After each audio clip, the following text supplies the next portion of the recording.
আজ এই কাকতাড়ুয়া দিয়ে ভাইকে বোকা বানিয়ে আমরা মাছ ধরতে যাব। চলো চলো ভাবি, এবার লুকিয়ে পড়ি। আরে আজব তো, এমন ভাবে আমাকে কে ডাকছে দেখি তো। ভাবি চলো, ভাই অন্যমনস্ক হয়েছে। রোহিত, তোমার বোনকে আমার সাথে বিয়ে দিয়ে দাও। ওমা, এ তো দেখি একটা পুতুল। কেউ নিশ্চয়ই আমার সাথে মজা করেছে। লিনা, এই জমিটা তো শুকিয়ে গেছে, এখানে কি মাছ পাওয়া যাবে? আরে ভাবি, তুমি তো দেখছি কিছুই জানো না। এই দেখো, জমি শুকিয়ে গেলে মাছগুলো মাটির নিচে লুকিয়ে থাকে। এই দেখো, এটা হলো মাছের গর্ত। দেখো দেখো, মাছটা কাদার ভিতর কিভাবে লুকিয়ে আছে। এই তো একটা গর্ত, খুঁড়ে দেখি। এই দেখো লিনা, আমি একটা ধরেছি। ভাবি, আমি একটা শিং মাছ পেয়েছি। তাড়াতাড়ি এই বালতির ভিতর টান মারো। এই নাও ভাবি, ধরো। আরে মাছটা কই গেল? দেখো দিনি, কোথায় গেল? এটা কি?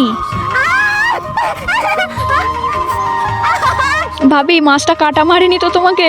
না না, কাটা মারেনি। বন্ধুরা, আল্লাহকে ভালোবাসলে লাইক করো, আর যদি শয়তানকে ঘৃণা করো তাহলে চ্যানেলটা সাবস্ক্রাইব করো। এটা নিশ্চয়ই লিনার বুদ্ধি, আমাকে ফাঁকি দিয়ে মাছ ধরতে গেছে। আসুক আজকে বাড়ি, দেখাচ্ছি মজা। ভাবি চুপি চুপি আসো। থাক, আর বেশি লুকোচুরি খেলতে হবে না, তাড়াতাড়ি গিয়ে গোসল করে নাও। গোসল করে নিয়ে মাছগুলো আবার রান্না করতে হবে। চুলটা আগে শুকিয়ে নি।